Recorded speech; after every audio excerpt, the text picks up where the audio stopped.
ममता वैदिक कॉलेज बड़ौद से। जैसा कि आपने इस सत्र में हमारे साथी ने आपको जल के महत्व, उसके बाद सूक्ष्म सिंचाई की आवश्यकता, उसके लाभ और उसके हानि के बारे में बात रही। मैं सूक्ष्म सिंचाई का फसलों में संबंधित, उसके विभिन्न फसलों के संबंधित क्या लाभ है और क्यों हमें आवश्यकता है उसमें करने की, उसमें प्रकाश डालूंगा।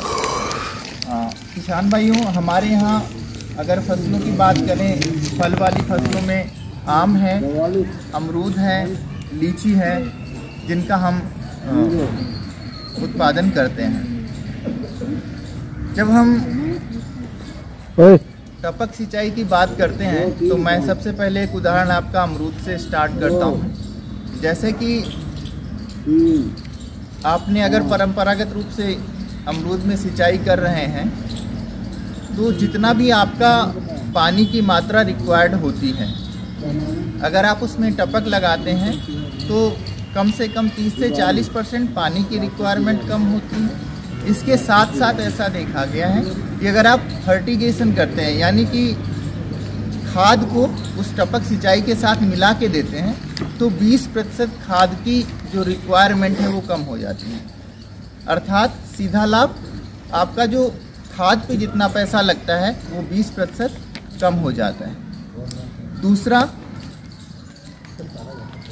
जनरली हमारे जो बागान है वो परंपरागत रूप से हमने 6x6 मीटर या 7 पे या 8 पे लगा रखे हैं, तो उनके बीच में जो जगह होती है वहाँ पे खरपतवार उगता है और उसको नियंत्रित करने में भी हमारा मजदूर का कास्ट लगता है। जब आप टपक सिंचाई करेंगे तो उसमें हम पौधे के दोनों तरफ में पाइप लगा देते हैं, और चूँकि जैसा कि हमारे साथी ने बताया वो बूंद बूंद पानी गिरता है, तो वो बूंद का पानी जो गिरता है पौधे के पास में, जड़ के पास गिरता है। तो जब पानी जड़ के पास जा रहा है, खाद जड़ के पास जा रही है, तो जो बाकी का क्षेत्र होता है उस पर खरपतवार नहीं उगते। जब खरपतवार नहीं उगते तो पहला तो सीधा लाभ ये हो गया कि खरपतवार ना उगने से उनको, खरपतवार को निकालने का हमारा खर्चा कम होता है। दूसरा, जो कीट लगते हैं उसमें कुछ कीट ऐसे होते हैं जिनका जो जीवन चक्र होता है उसके लिए वो खरपतवार भी जरूरी थी, वहाँ अंडे दे देते हैं, उस पर रहते हैं। तो जब खरपतवार ही नहीं हुआ तो वो कीट होने की संभावना भी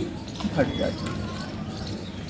तीसरा, अगर हमने नया बाग लगाया है तो हम देखते हैं कि बीच में जो जगह है उसमें कोई दूसरी फसल भी ले लें, तो उसमें एक समस्या आती है कि जो हमने बीच में फसल लगाई है उसकी पानी की जो रिक्वायरमेंट है और जो पौधे की है उसमें अलग अलग है।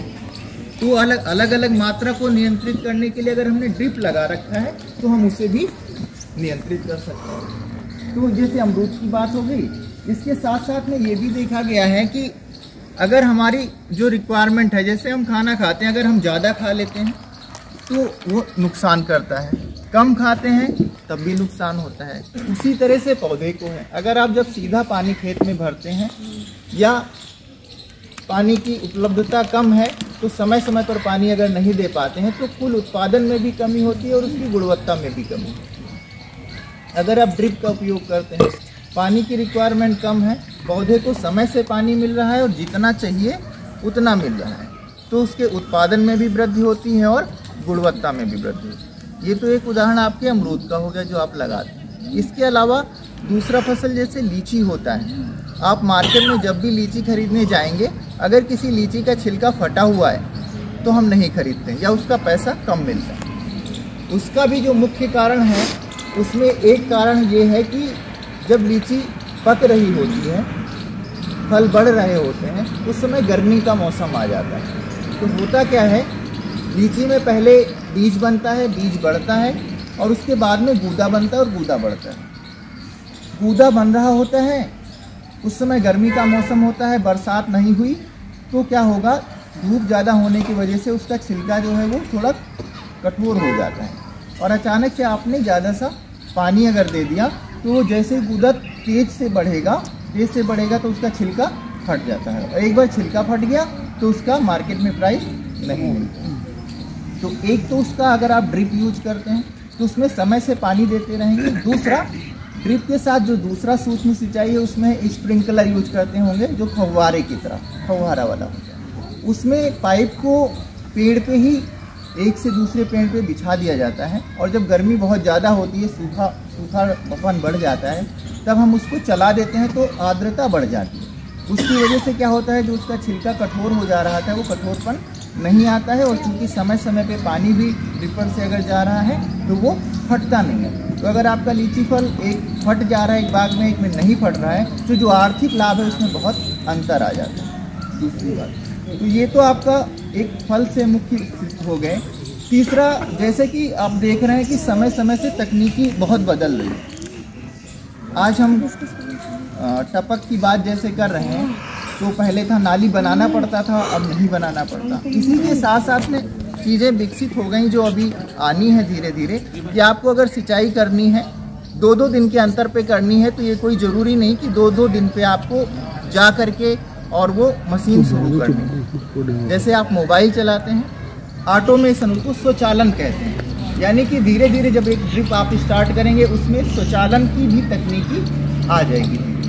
यानी कि जिस समय आपको पौधे को पानी चाहिए, आपने एक बार उसको सेट कर दिया, फिर दोबारा से आपको उसको करने की जरूरत नहीं। लेकिन वो आगे की बात है, आगे हम तब जा पाएंगे जब हम वर्तमान की जो तकनीकी है उसे लगाएंगे। तो ये कुछ उसकी सामान्य जो जानकारी इस प्रशिक्षण से संबंधित है, और जो भी आपके प्रश्न होंगे हम उसको आपको बताएंगे। धन्यवाद।